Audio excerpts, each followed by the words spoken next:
Good morning everyone! Palabas na kami ng gate at pupunta kami ng Baguio. Kaya maaga kaming nagising guys kasi nga baka ma-traffic at sa Baldo Santo ngayon. At tingnan nyo guys, ang ganda ng buwan no? Kasi madaling araw kami umalis. Now, nawala na si buwan at maliwanag na kasi umaga na, nasa highway pa rin kami.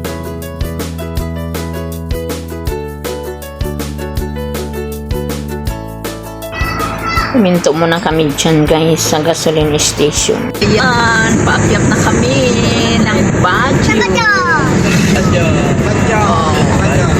Naka-open ang aming door.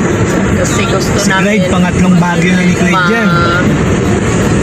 Yung packs. The packs. Sayang paggabi meron dun yung yung mga Pikachu, mga Iron Man, mga... Buti na yung nag-seatbelt ka. Siyempre.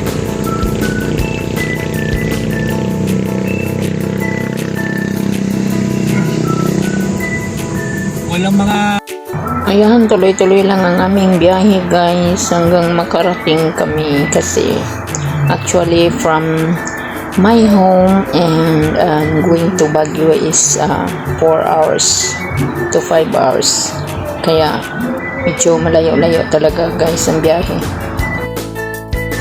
Ayan, inopen namin yung aming window kasi mahangin naman. Actually guys, wala pala talagang pugs pag mainit kasi kung mainit sa lugar ng Manila, mainit din dito sa Baguio, hindi na katulad ng araw kasi climate change na kasi ngayon, kaya mainit na talaga rin dito, init dito sa Manila, char.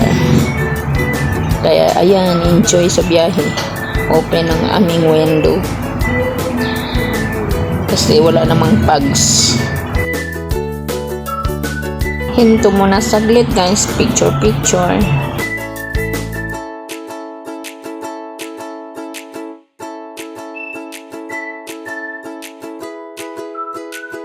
Let's go guys, tuloy-tuloy ang biyahe papuntang Baguio.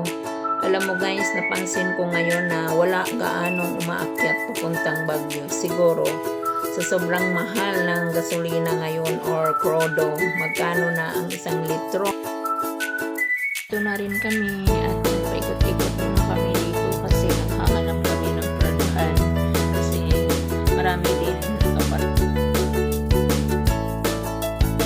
Ayan guys, dito na kami sa Bogihang Parks, kaso wala kami doon sa pinaka-entrance kasi napalayo kami kaikot dahil naghanap kami ng parking area. Ayan, kahit naman mainit sa Manila guys, hindi naman kasing init dito sa Baguio, kaya mai-enjoy pa rin ang mga bata na naglalaro sa park.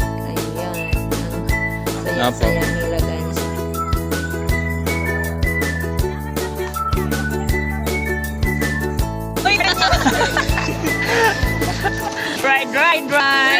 Ride.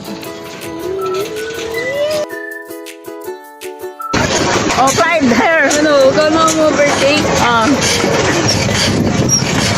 Mama, nasa. Ano ba yan sa ringin? Ang gulo. Yeah. Overtake tayo. Oh, ayan na. Okay na. Babalugbogin na kita eh. Maayos yan niya. After ng rides guys, kasi nagugutom kami, umakyat kami dito sa Food Taste sa may Baguio City. Ang ganda ng pagkain nila dito guys at ang sarap. At mamaya-maya lang ang order namin ay darating na. Ayan, naka-robot na yung aming pagkain at siya na mismo magdadala doon sa aming.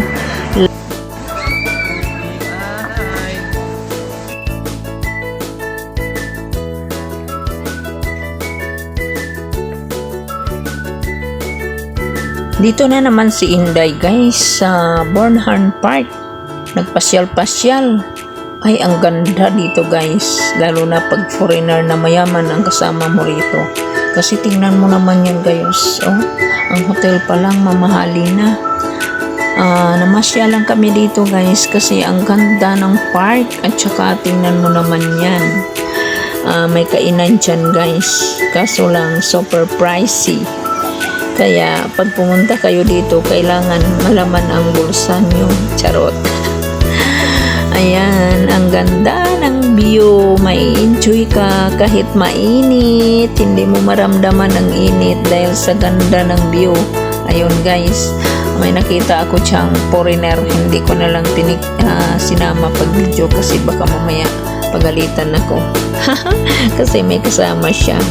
Ayan, I enjoy the walking dito sa Bornholm Park.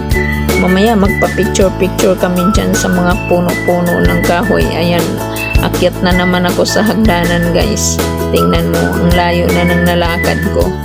Kaya ang ganda talaga. Sana makahanap ako ng mayaman at makapunta ko rito ulit sa lugar na to. Charot.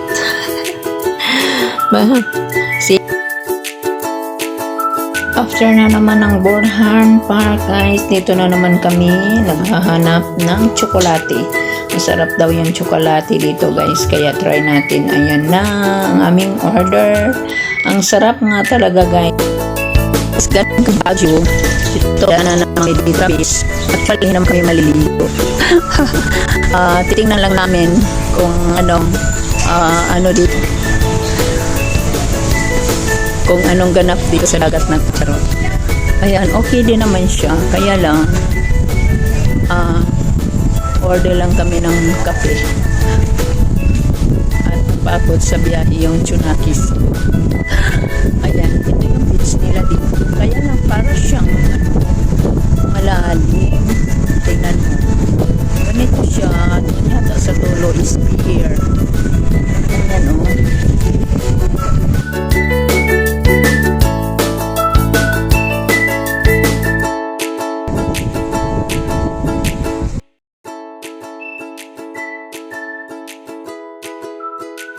Ayan guys, bibiyahin na kami pauwi.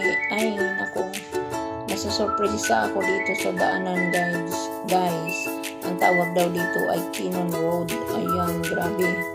Grabe din naman pala dito ka matarik guys. Nakakatakot. Kaya sabi ko sa anak ko sa susunod wag na tayo dumaan dito. Kasi nga, grabe nakakatakot. Alam mo guys, ang mga driver dito pag mga kaskasiro, naku, isang saglit lang laglag na.